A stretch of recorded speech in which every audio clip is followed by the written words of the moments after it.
Hello, my name is Lisa Marginelli, and Recording in progress.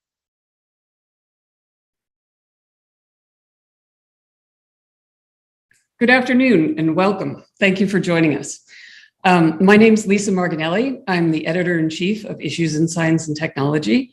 That's a magazine or a quarterly journal that's published by the National Academy of Sciences, Engineering, and Medicine, and Arizona State University. And joining us today in sponsoring this event is CSPO, which is the Consortium for Science Policy and Outcomes, which is part of ASU. Thank you. Welcome. Today, you are having a meeting or an event on what is biosecurity in the 21st century. And we're super happy to have you here. I'm going to give you some details first about how we do this. The most important thing here is to have a great conversation and to get everybody together. And so for the first half hour, we have a moderated conversation between the moderator and the panelists. And then we kind of incorporate audience questions. So the first thing that you need to do is, if you want to ask a question, go to the Q&A function. That's in the lower part of your screen. It says Q&A. Ask those questions as they occur. Keep sending them to us all through the meeting, and we will kind of sort through them and send them to the moderator. If you want to chat with the other panelists, you can use the chat function. And we will be sure to incorporate the community and all of you online with the conversation that's going on the screen. As well, you can, sometimes amazing things happen in the chat at the same time. So I'm really excited today about this. The panel is just really kind of incredible, a whole group of thinkers on biosecurity. We have Yong-Bee Lim, we have David Gillum, Weiss Evans, and Melissa Haendel. And then the moderator today is Brian Walsh, who has been kind of working in the future for about as long as I can remember. He's got a book on the future. He worked at Time, he worked at Axios, and now he's at Vox. And I'm just delighted to have this and can't wait to see what comes out of this conversation.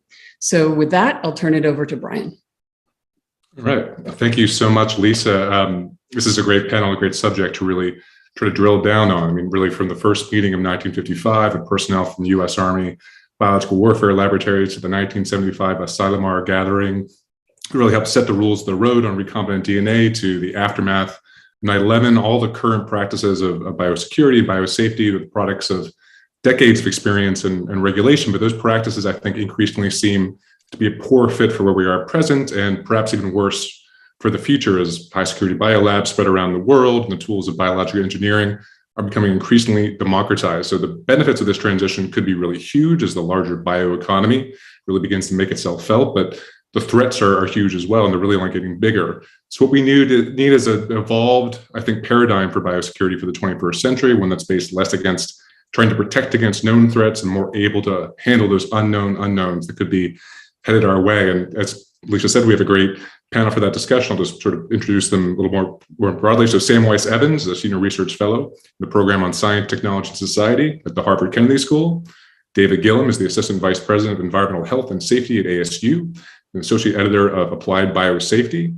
Yong-Bee Lim is the deputy director of the Janie Nolan Center on Strategic Weapons, Institute on the Council on Strategic Risks, editorial fellow at the Bulletin of Atomic Scientists, and Melissa Haendel is the Mersco Chair in Data Science and Chief Research Informatics Officer at the University of Colorado Anschutz Medical Campus. So, Sam, I'm going to start with you, actually, just to get this conversation going. You have a really great piece in the new issue of Issues in Science and Technology titled "When All Research is Dual Use," and that starts out with a kind of a great and also, frankly, a little scary example drawn from a recent paper where machine learning researchers took an algorithm been programmed to search molecules that were meant to be less toxic, reprogrammed it to search for the opposite, and found a lot of bad things. Can you talk a little bit about what they found and what that says about future threats that could come from biology and perhaps that intersection of biology and AI as well?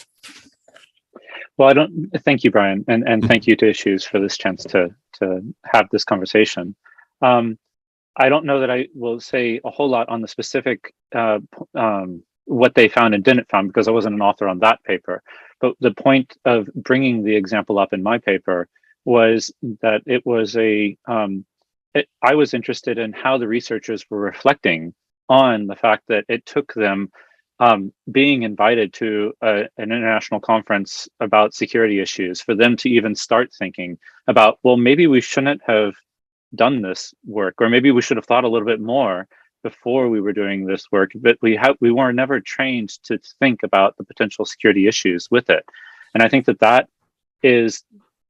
the point, the reason that I bring that piece up in my article, because there is a systemic inattention to understanding that research that isn't explicitly labeled as falling in known buckets of concern, that there isn't much attention to how that research may still be concerning from a security standpoint today. And we don't have an apparatus in place to train, to oversee, and to review and fund the attention to potential security concerns that go beyond the lists of known agents and pathogens and the like. And so that article where they were just they were saying, well, a lot of our machine learning in the pharmaceutical area is trying to reduce toxicity, trying to look for things that are less toxic that might help out. And they were saying, well, what if we just flip the switch, right? And look for things that are more toxic. But the idea of that just being a simple flip is something that shows the degree of disconnect between not just the way that biologists are trained and the way that AI researchers are trained, but also the disconnect between the ways both of them are trained and the ways that we should be considering potential future security concerns. Just to follow up before we open up to some of the other panelists here, I mean, in that you say when all research is now dual use research obviously is a term I think we're all very familiar from this field and others. What does that mean? I mean, how should that change how we should be thinking about what science and what the science and biology should be doing?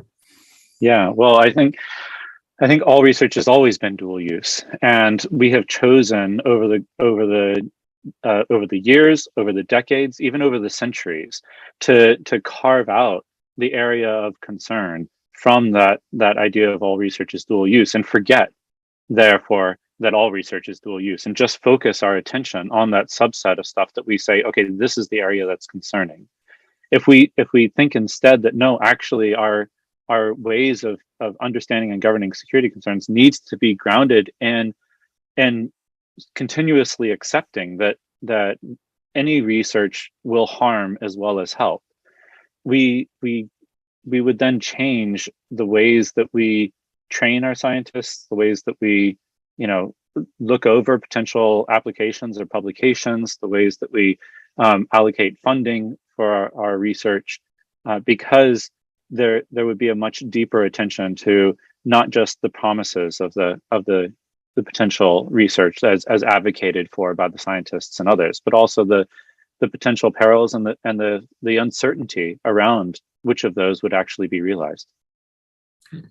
David and Yong-Bee, both of you have written about how biosafety and security really should change for the coming era. Sorry about that. First off, can you track how we got to where we are now in terms of that evolution, and sort of building on what Sam was talking, how we can, what we do need to change for what's going to be a more distributed, harder to control era for biology. And David, you have the tie, so I'll let you go first. Well, thank you very much, Brian, and everybody for having us here today. I want to just first start by leaving off where Sam was talking, and I agree with him completely that all research is dual use. I think, you picked a really good example, but if you think about research and experiments, most researchers are trying to do really good things for society, but there's always a possibility for a negative outcome. You look at vaccine development, you're always looking for new vaccines. Well, what happens if you're looking for the opposite? That's a really relevant example because of obviously with COVID-19, but it is something that when you think about research, there's always harms and there's always benefits. always. Hopefully the benefits outweigh the harms. That's the goal.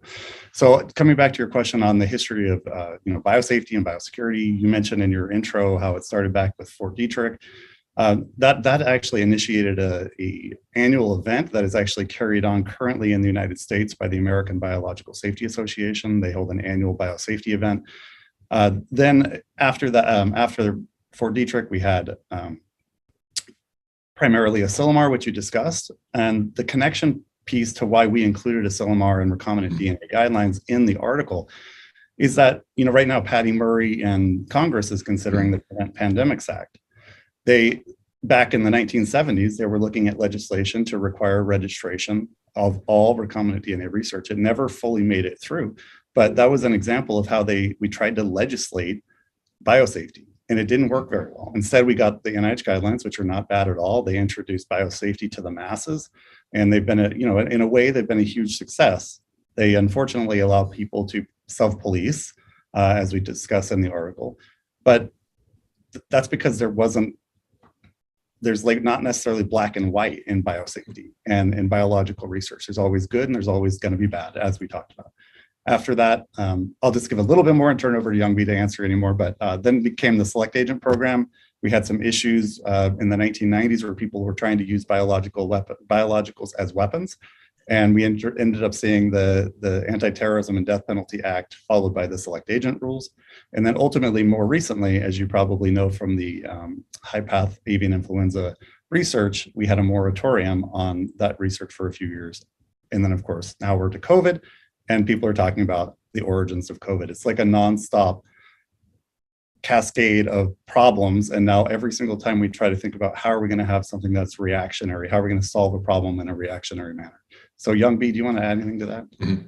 Absolutely. So first of all, thank you to Issues and Brian for hosting and inviting us all to this fantastic event. And I'm just going to pick up where David talked about reactionary. So the history of biosecurity in particular has been largely reactionary, I would argue, and I think we argue in our piece as well, in that typically you see a pendulum swinging across whether it's decades or that are tied to specific events. So when it comes to, say, the Cold War, there was a large concern about state actor concerns when it comes to biological weapons, because obviously during the Cold War, it was the United States versus the former Soviet Union. And then following some of the cases that David talked about, so there was an Aum Shinrikyo Japanese cult that had sought to obtain, that had gotten some biological samples, although they weren't necessarily the proper strains to be able to do the things that they wanted to do to the extent that they wanted to do it, which was to create an apocalypse. Then a lot of the focus shifted to non-state actors. And then there's been this kind of pendulum swing as events have occurred, whether it's from the state actor concern side or the non-state actor concern side, that keeps pulling the US and other international actors' attentions to and fro. And so I think that has often contributed to an inconsistency in policy in trying to address all of these threats, but at the same time focusing on a very particular threat at a given time, which then creates potentially things may be specific for that issue, but do not necessarily address all of the issue sets that may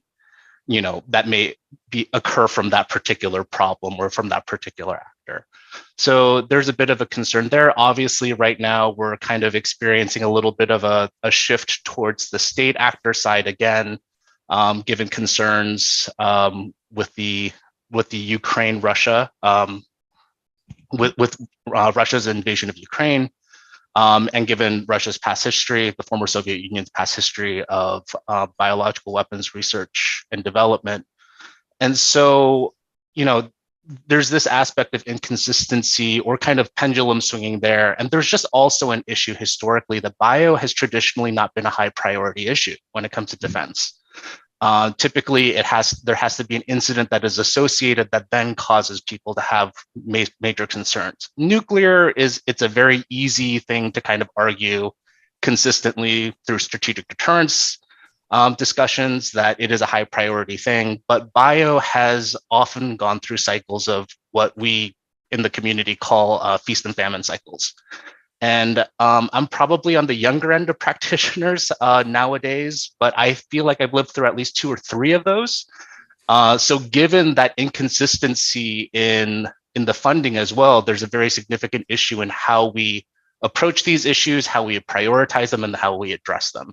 And so that's why, the authors on the piece all feel very strongly that the way that we've been handling biosafety and biosecurity in this reactionary fashion for a number of different reasons is no longer tenable in a global society where things are becoming increasingly more complex. Climate change is interacting with bio in ways that we are very concerned about, for example. And so we need to find a better way to be less reactionary and much more kind of proactive and risk oriented in terms of geographic and capabilities context as well. So that's, some of the things that we were thinking about when we wrote that piece.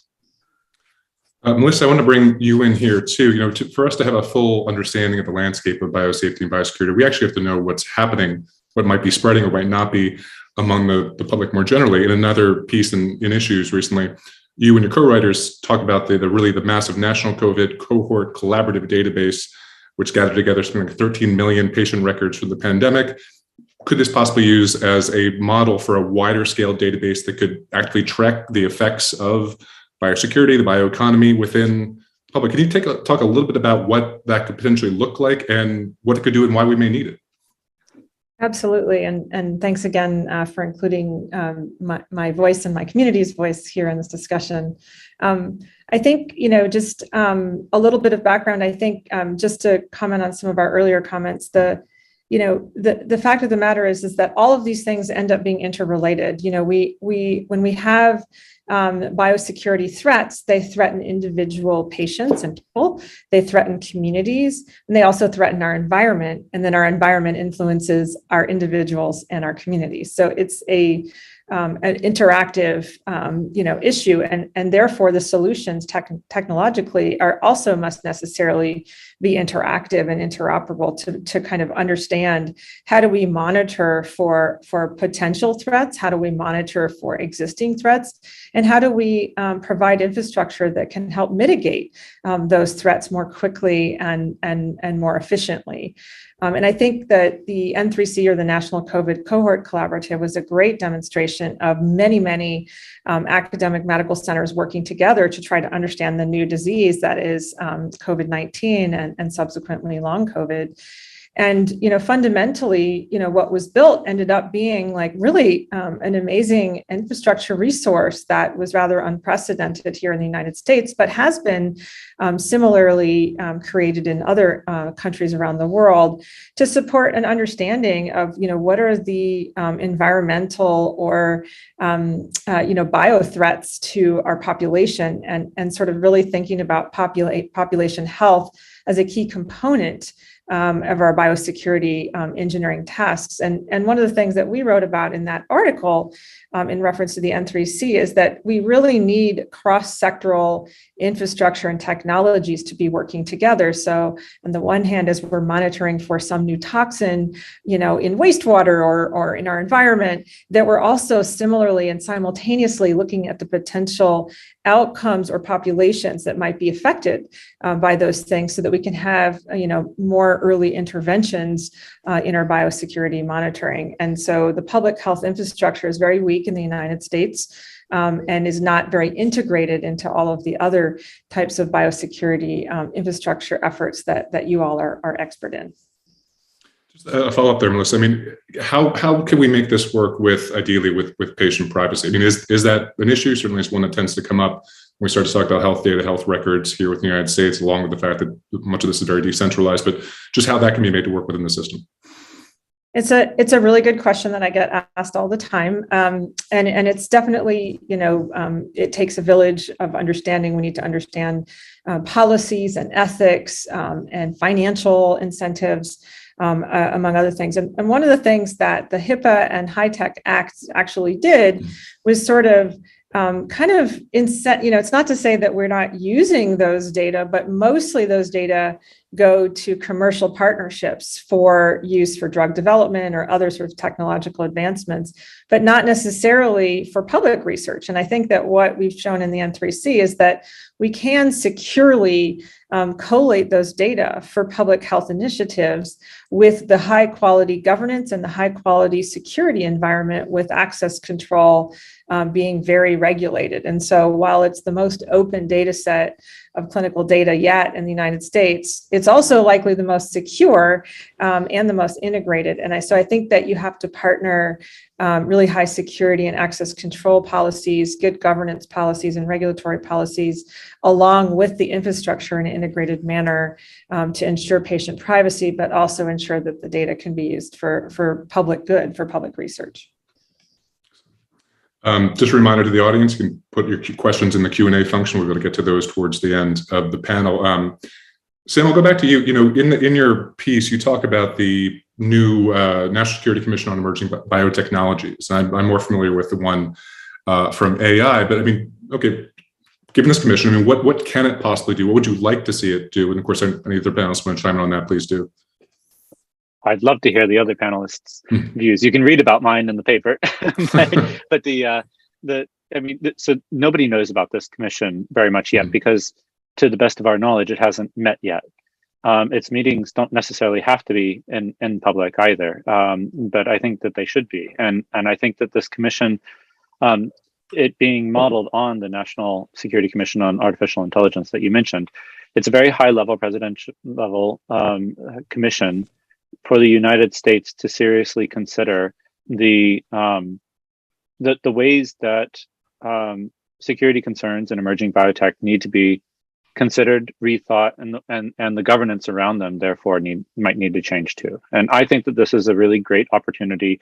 You know, we were talking beforehand about how those of us who are in the biosecurity community, who are also studying the biosecurity community, can see a lot of things starting to turn right now. You know, there has been attention to biosecurity issues for a long time, but that's been a very low level attention. That attention has been increasing gradually. It's been increasing in fits and starts, as Yong-Bee was saying earlier. You know, but that you know, this in the last few years, you know, we've got a revitalized National Science Advisory Board on biosecurity. We have the National Academy's Roundtable on Science, Technology, and Security. We have, you know, this new National Security Commission and several other entities. You know, the NIH is revising its policies on dual-use research of concern this year as well. A lot of things are at play right now, and so there is an opportunity that we have to take these things that are at play and not just have them be window dressing, not just have them look at, you know, okay, this is how we tinker the current policies and our current governance systems to fix them. But it can and it should go much deeper than that. And something at the level of a presidential commission has the opportunity to go as deep as necessary. And I think that where we need to be going is not back to 2011 or back to 2001 or back to Asilomar in the 1970s. I think actually where we need to be thinking about the foundations of our current system goes back to the 1950s, the 1940s, the 1930s, when we were crafting the military-industrial complex and this way of thinking about the relationship of science and society as separate entities, where the government gives funding to science, leaves the scientists alone, and then they produce benefits to society.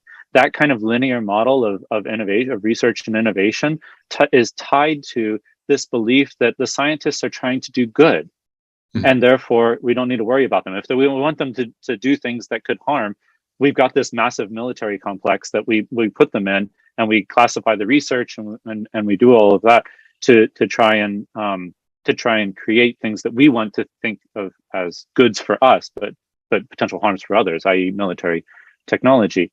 I think that we need to be rethinking the basis of the relationship that scientists who are given funds and say that they're going to do good, do good. We instead need to be thinking that, no, they can believe that they're doing good, that's great. But if they also don't believe that they are doing potential harm, and that their research will in some ways reinscribe inequalities and injustices in the world, harm the environment, the like, then we are tying our hands behind our back. And this commission can go that deep, I think, and it should. It should be asking the basic questions about what does it mean for us to have a strong and integrated research enterprise in the United States in the 21st century, and in the world as well in the 21st century, and that this needs necessarily to involve a change in the ways that we think about this relationship between science and society, and therefore train our students in it and our future researchers and those who interact with them, the way that we oversee research and fund it. I think that's an excellent point. I mean, the fact that intentionality is no longer the litmus test that perhaps it once was. But Yong-Bee, I see you have your virtual hand up, so please go ahead. Yeah, so I think Sam made fantastic points there. And we have a really singular opportunity right now to create significant changes in the biosafety and biosecurity space, because there is actually attention that is being driven. And, Sam mentioned a number, within defense, there's also the first ever biodefense posture review, which is the entire department taking a look at how it's approaching biological threats and going, how, should we be adapting and changing our practices given some of the threats that we see changing and emerging, whether that's gray zone warfare and potential overlaps with biological threats. And so, there are these really good indicators. And I think one of the things that I often think about when we have these discussions is we all want really quick, fast solutions. There's this kind of thing in society nowadays where we're looking for that instant gratification, that instant change that will solve all of our problems. And a lot, I think that there are some things that policy and these types of things can do in inculcating that type of responsibility, that kind of help and that training. But Sam also alluded, I think, to a cultural aspect at the end there, where he was talking about teaching the next generations as well. This is very much not just about policy. It's about cultural shifts, and the cultural shifts need to encompass a number of things. Part of it is making sure that we have a solid, developed pipeline for the next generation. And there have been a number of, groups and organizations that have been a part of creating, and helping create that next generation, but we need more people.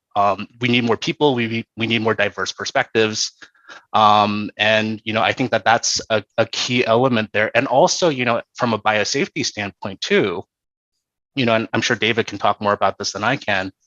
One of the things that really needs to be considered is shifting away from this kind of blanket prescriptive, one size fits all model of biosafety to something that's more adaptable and much more context specific. And so one of the things that this can manifest in is really taking into account the perspective of the worker as opposed to kind of the management or the administration, because you are really putting a lot of trust and faith in the worker to be able to follow these processes and these protocols and to do the right thing.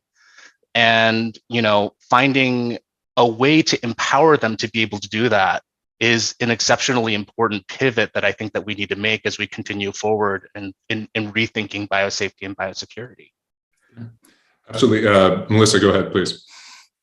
Just a quick add-on comment. I think this notion of defining what is public good and how to sort of direct research towards that public good and not leaving it in the hands of individual researchers or even in the hands of individual units or organizations or NIH institutes or what have you. It's really important that we have alignment across our different sectors on what constitutes public good, and then work backwards from that in terms of how we optimize our research and our integration of the different cross-sectoral activities, right? So, for example, one person's toxin that they might be biomonitoring for in the context, of a pollutant or something like this might be the next group's, ticket to, a rare disease therapy, right? And so understanding where how to align those public good incentives and structures with the actual activities in a cross-sectoral way, I think is really critical. And it's definitely true that, individual researchers in any field, they optimize towards, discovery and validation of their hypotheses, with the understanding and the greater focus on some kind of greater public good. But the day-to-day of a researcher's life is not aligned at the same level of public good. And so how do we create that alignment and accountability and transparency around those activities? We as I was saying earlier, we often hand out grants in an area that we think is public good, and then we never hold any of the research accountable to those actual public good goals. And so it's not to say the research isn't successful, but the incentives and the structures of the way that research gets done it's not really used to being aligned with those goals of public good. And when you're then asking for the research to be integrative and cross-sectoral and leverage common infrastructure, those are all things that are actual extra work in the research context in order to realize those goals. And so we're putting, a lot of extra burden on researchers to make sure that they're working in such a way. And they don't, and as I said earlier as well, we don't have the training, of our research workforce to really be able to think in that integrative capacity. So I think a lot of the challenges have to do in, that sort of flavor of accountability and alignment and integration in a way that's just not historically how research gets done in a one PI, one lab, one hierarchical system sort of way. That's just not the way that biosecurity can and has to work in the future. David, I'd love your thoughts on this as well. And I'm also curious to know, when we talk about the balancing the benefits or the security benefits, certainly with those costs that might be falling on individual researchers, individual institutions, how you strike that balance, really. Is there really a happy medium we can find for that as well? Good question. My sister is on here and told me to slow down, so I'm going to slow down. Finding the right balance. Part of my job is to make sure that we don't overburden researchers, so that we help them navigate regulations or compliance with, especially if it's not black or white, helping them navigate through this really gray area of regulation or of compliance. Biosafety in general doesn't have a lot of regulation, neither does biosecurity, except for the CDC Select Agent Program in the United States. Obviously, there's some challenges internationally there as well. But really, it is just helping, in my case, and I think in most of the cases of biosafety professionals helping other researchers, is helping them navigate the rules. I would just add that the complexity of existing rules, so we get legislation passed, we get the Select Agent Program passed, and the rules, it's based on a list, and we do our best. But then the procedures that are put in place by the regulating agencies start to bloom and morph and adapt over time and evolve and become more complex. And one of the things that I just want to try to highlight is that as things like that happen, it's always good to take a step back and say, was that change really for the best? Is this helping us improve safety? Is it helping us improve security? And if it's not, then why are we doing it? I don't think that those reflexive processes actually happen very often once things are made, once you make a regulation. And that's also why I don't like, I would like us to totally take a step back and revisit how we do it, like Sam, Yong-Bee, and Melissa are talking about. So I hope that answers your question about how we handle it. I do think, I don't want anybody leaving here thinking that, we don't have good systems in the United States, at least to protect researchers and manage it appropriately. Right now, at least for the really highly pathogenic things or really dangerous things, BSL-3 and BSL-4 laboratories. But I do think that there is technology coming that is going to make us, it is already here actually, it's going to make us question, is this still the right way to manage this risk? And that's really what a lot of our articles are about. So it looks like Sam, what do you, go ahead, yes, Sam, go ahead.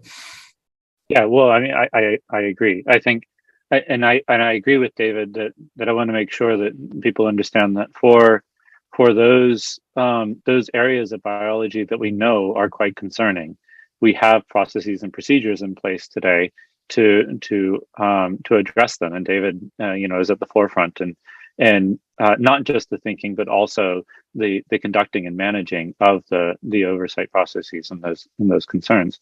But that attention then, so the point I wanted to make in following up from David was that I wanted to complement his points about the reflexivity and the need for us to have the institutional and political backing to question the ways that we govern, and for that questioning to be acceptable, and for that questioning to be open and constructive, not just within the community of expertise, the people who are doing that conduct, but to the wider community as well.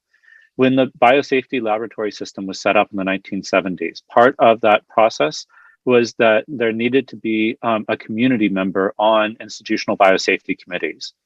And that the role of that community member can be varied and can and should be questioned as to its usefulness as a process of ensuring the point of having a community member there, which was having that public accessibility into the workings of these institutions that do biological research.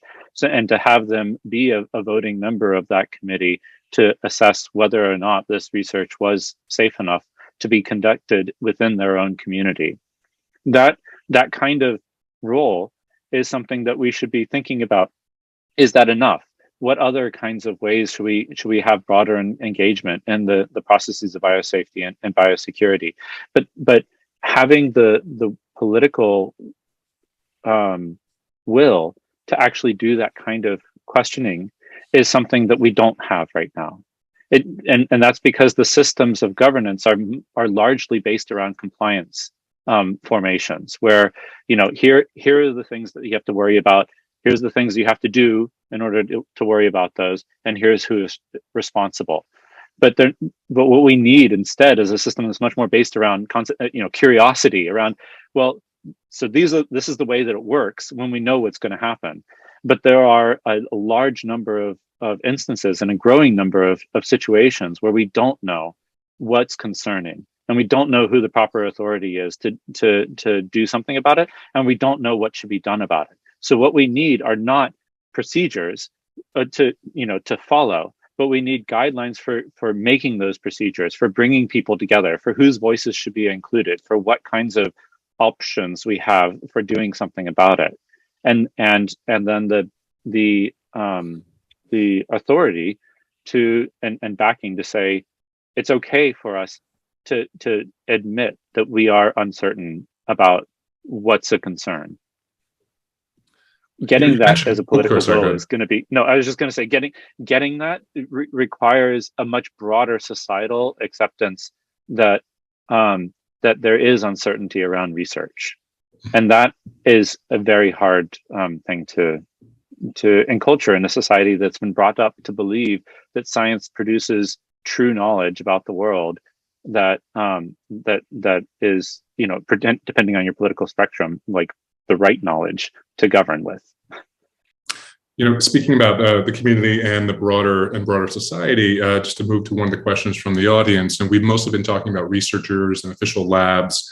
The questioner asked, what should we be thinking about DIY bio? I mean, does that blow everything out of the water?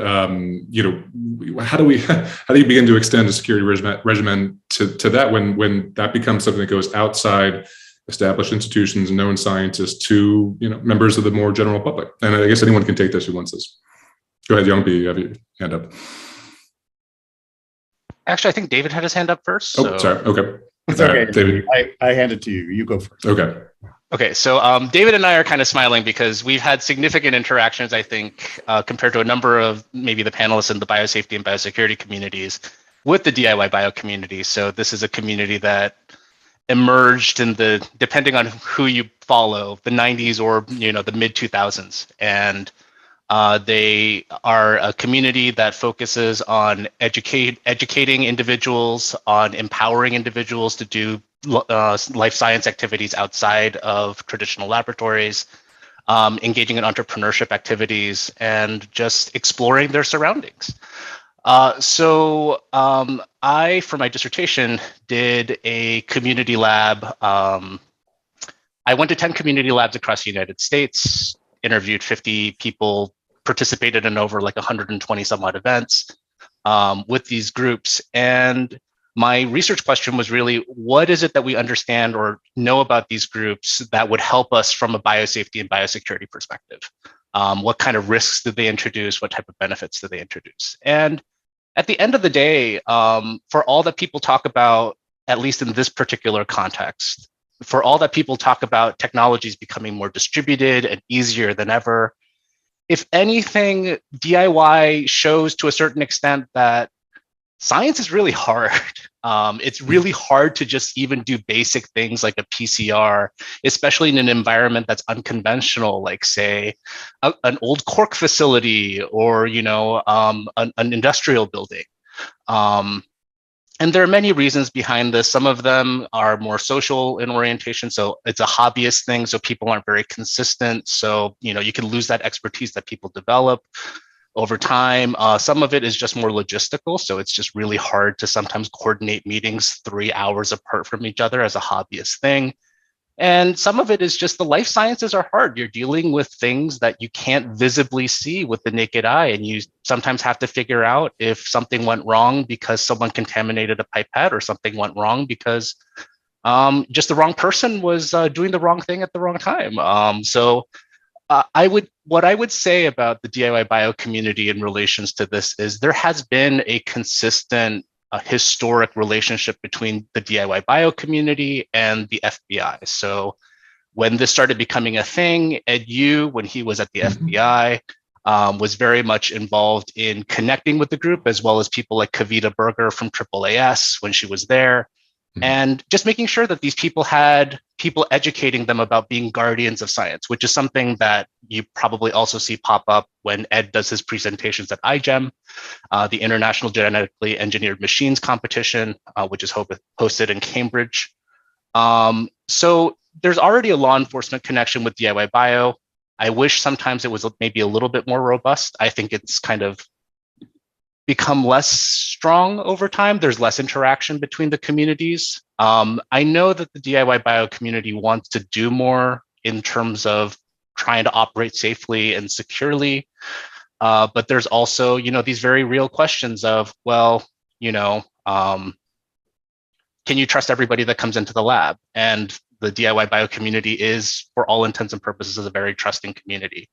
So I think that the members themselves aren't the issue, even though they often are portrayed that way. I think it's just sometimes they need expertise from the outside, which people like David and myself provide, as well as other people, hopefully, that are listening to this that want to interact with their local DIY bio community lab, in understanding how to do things in a safe and secure fashion and continue educating people, because, in these spaces that might not have access to that education, because biology is very much biology is huge, biology is growing, and it's a really clear pathway to a future where people can, live and thrive. So having access to that is very important, but also realizing that,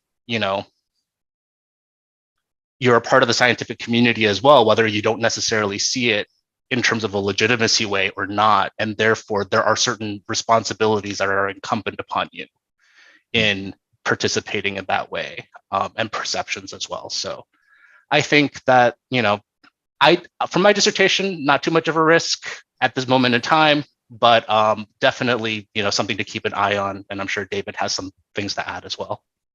Absolutely. I think it's a great point. I mean, to note that even with these greater democratization that we talk about, this is still very hard science. At the same time, computer programming used to be very difficult. It used to be the province of experts. And now, of course, much less so. And we do have a thriving cybercrime industry, frankly. But David, what are your thoughts on this?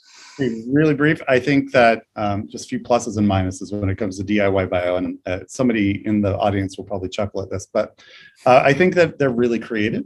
They want to do really good, cool stuff. They want to learn. They have a high degree of curiosity, and they really are good at it. GenSpace and with Todd Kukin and Daniel Green led a group to look at a biosafety manual for community biology labs. So they did that to help have an open access biosafety manual so people could chime in and help write it and help develop it around the world. So kudos to them for that. I would just say the negatives, as we discuss in our article, there's really not any specific rules no biosafety rules or biosecurity rules that necessarily really apply. They don't have dedicated biosafety officers. They don't really have institutional biosafety committees. And the Ask a Biosafety Expert website, which was created by the DIY bio community, is no longer funded. So it doesn't work anymore. So there's always room for improvement, but I would say they're amazing. I love the DIY bio community, but I hope that there's some opportunities for funding and helping them continue to develop their biosafety and biosecurity programs. I'm going to take another question from the audience. Maybe Melissa, you can take first crack at this one. So this is so widespread surveillance is certainly the effort du jour these days, but doesn't anyone think that this is likely to generate blowback once it's better understood by the public? And perhaps, we talked about privacy in regards to health databases, but curious about your thoughts and anyone else in the panel on that. Yeah, I think it's a really important issue, and it really also speaks to this tension between public good and how do we get to public good and this sort of optimizing for the outcomes. Individuals are surprisingly free-flowing with their data when it comes to their financials, when it comes to where they are located and their settings on their phone, the things they post on Twitter and Facebook and all the other social media environments. And in fact, I think there's a lot of patients who actively try to share their data and do not actually have the technologies to do so when they do want to. And so I think it's just as sort of frustrating and even unethical to not allow data sharing by individuals. At the same time, you're absolutely right. We absolutely have to balance patient privacy and the sort of bad things that can happen when data gets in the wrong hands or is used in the wrong way for the wrong reasons. And so again, it's that sort of optimizing for public good. But I do think that the current structures that we find ourselves in, are almost a little bit embarrassing in how much we can share with commercial partners and how much we share about ourselves in all these other contexts that could be far more damaging than knowing exact date my COVID test was taken, for example. Not to say there aren't many very private things in one's electronic health record, but it's always been a mystery to me as to why we treat those data so much differently than all other data about ourselves, when in fact the danger of data being in the wrong hands or being used for the wrong reasons about any individual can come from many different kinds of sectors. And we should have policies and infrastructure that sort of take that into account. The other thing I would say too is that it's all about the intersectional use, and a lot of both good things and bad things can come out of those intersectional use. So if I combine electronic health record data, with HR data, I could use that for good reasons or bad reasons. Like I could use it for improving the health of our employees, to have the right incentive programs, knowing that we have a significant number of people who, have dietary issues or whatever it might be. On the other hand, as we have seen historically, there are some very bad uses that employers have used. And that's just one example of one intersection. And so we have to really understand, again, how to align our data infrastructures and privacy infrastructure in support of the public good and protect against the use of those exact same data and same structures for malevolent types of activities. Yeah, it really is amazing what the difference between what data we seem to be okay sharing commercially versus what we do around health. And I felt that really came across with the general failure, I think, of those infection notification programs for smartphones that we saw here. But go ahead, Sam, if you have a comment, I think, as well. Well, yeah, and the comment goes to not so much the process of what or the decisions about what counts as data that's acceptable to be shared versus which is got to be withheld, but rather the meta issue, I think, is where a lot of this conversation should be focused, which is who decides and how do we decide what kinds of data gets shared and which gets withheld, and with whom. It's those process questions, I think, that we need to be attending to, not just in the data issues, but also in the conduct and content of research that we're dealing with here. A lot of times there's the comments are bandied about how research is being democratized, with people meaning vastly different things, what they mean by that, like democratization process. One of the things that I think is important to understand, and when we say democratizing, is not necessarily that more people have access to it, but I think it's much more a case, or it should be much more of a case, that democratization is about people having a say. It's about who has a say in the decisions that govern our lives, and that process of having a say should be open to a broader set of people. There is nothing that governs our lives more today than science and technology, with the exception of the state. And we have a democratic process for how we govern the state that has all kinds of flaws and is implemented in all kinds of different ways. We do not have a very developed democratic process for governing science and technology, as is evidenced by all of the plethora of ways that data is collected about us, that we were just talking about. But the same goes for the questions about what kinds of research we think should be done, by whom, and for what purposes. We've used the term "we" a few times here, and I always wonder what that means. And I wanted to make sure we had a little time to talk about the international dimensions of this. Obviously, looking at the question around COVID origins, that's really brought that home. We may be able to do something in the United States, but perhaps Yong-Bee or David would want to chime in on this. But what can be done internationally? Is it possible to create a truly responsible, truly transparent international governance system around biosafety, around biosecurity? Are there examples of institutions in other areas that may be able to look to as models here for the future? Either of you want to go for that?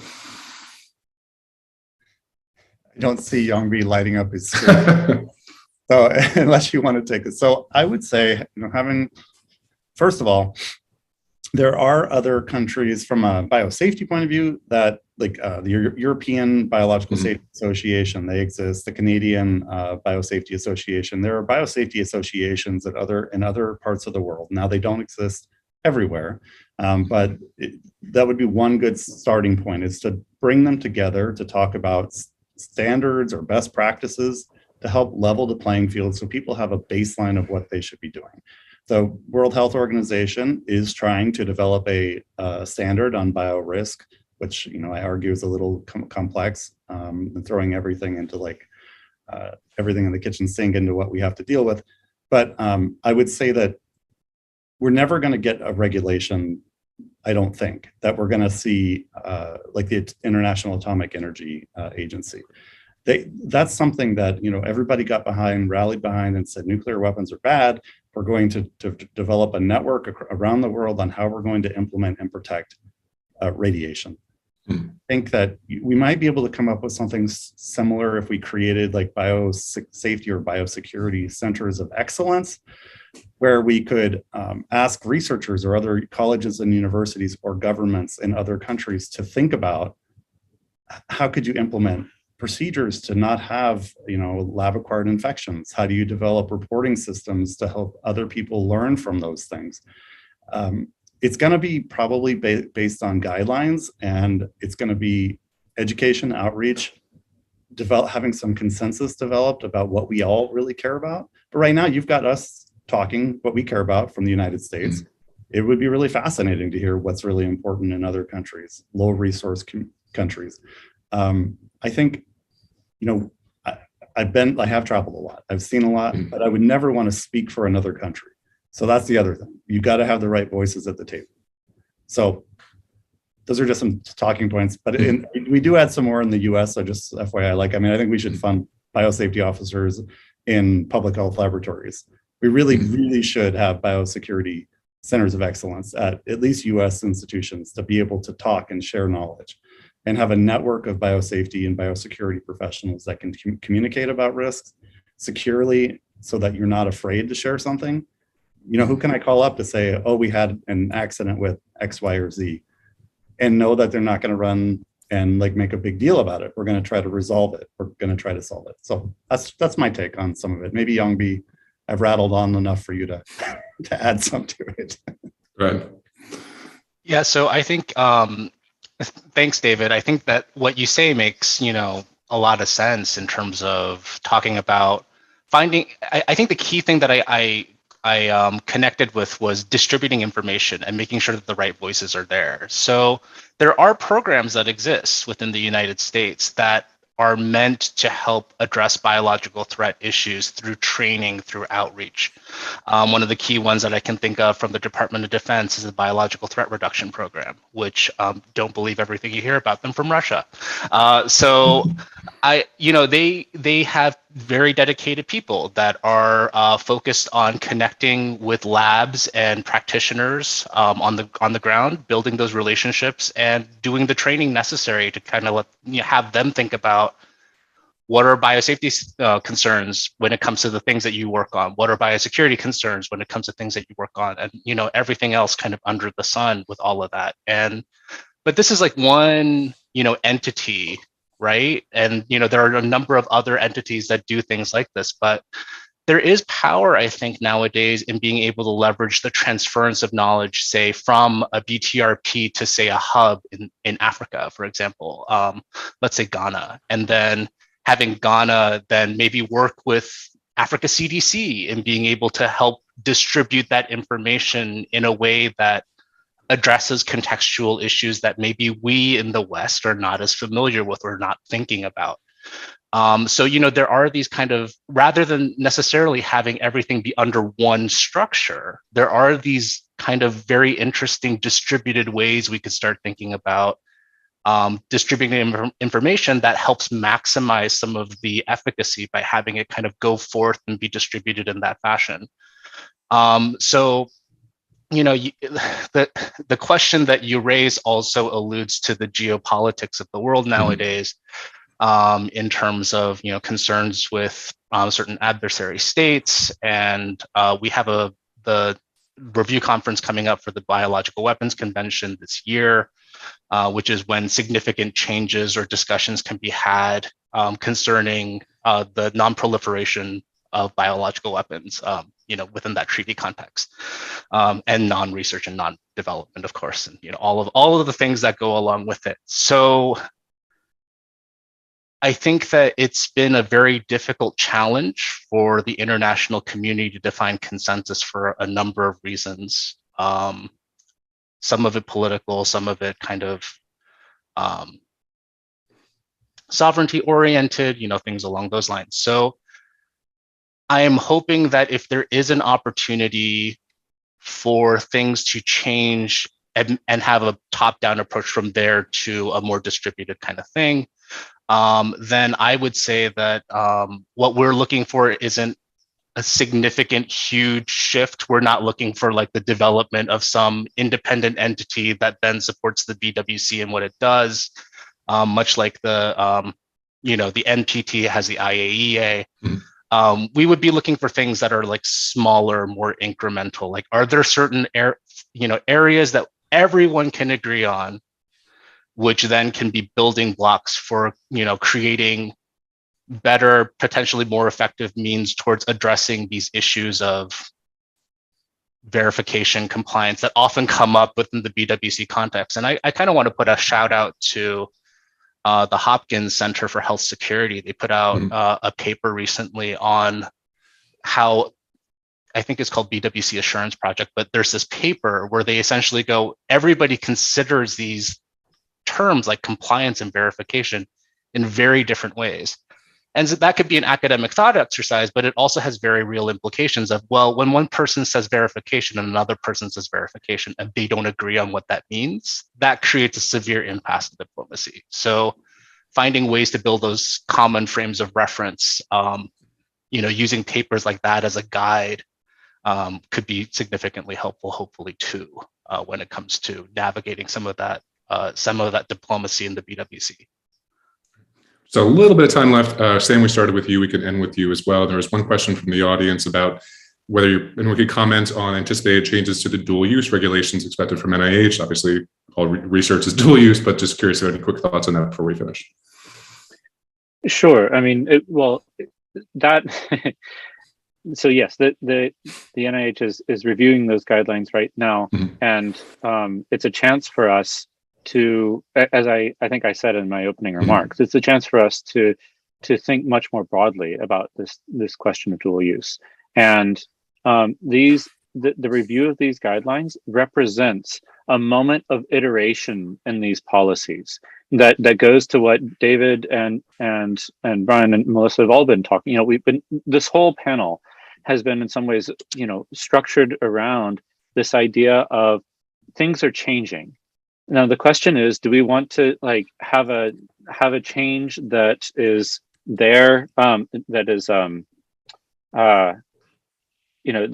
moving from one state to another, or do we want this process of change that we're in right now to be one that goes from a belief that our governance system is a static entity that then occasionally has a step change, or is our governance system actually a much more fluid, adaptable, and more broadly accountable form of governance?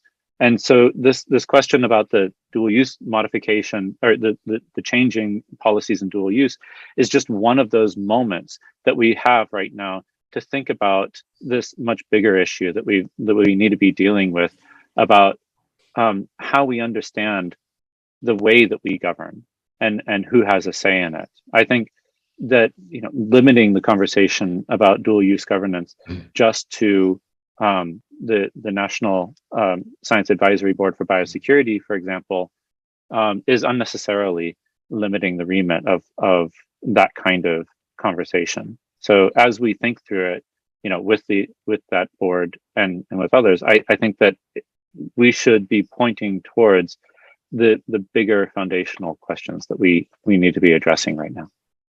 Absolutely. Well, that's a great place to end things. Thanks to Sam, David, Yong-Bee, Melissa, ASU, and Issues in Science and Technology for this excellent panel. Really appreciate it. Bye, everyone. Thank you, everybody. And thank you, Brian. Thanks, everybody. Thanks, everyone. Hi, thank you very much. Thank you, Brian and Melissa, Yong-Bee, David, and Sam. This was a really interesting conversation in which we kind of looked at not just biosecurity and all the possible things that are coming down the pike, but also the need to really engage in a human way. We're talking about culture shifts, almost more than we're talking about shifts in the technology. We're talking about defining the public good. This has been a struggle that's been going on, far longer than our lives. And bureaucracies that morph. I love bureaucracies that morph. That's a classic issues topic. And who decides and who has a say is absolutely sort of core to the kind of questions that we wrestle with. So if you enjoyed this conversation, you've come to the right place. And if you'd like more of it, we have a magazine that you can subscribe to. You can read us without paying anything every day on issues.org. You can subscribe to our newsletter and get notified about new events like this. And you can also go visit cspo.org to see upcoming events that CSPO is running. And please become part of our sort of ongoing conversation. And with that, thank you for joining us. Thank you to the panelists. Thank you to the CSPO. And we'll see you next time. Have a really good day. Thanks.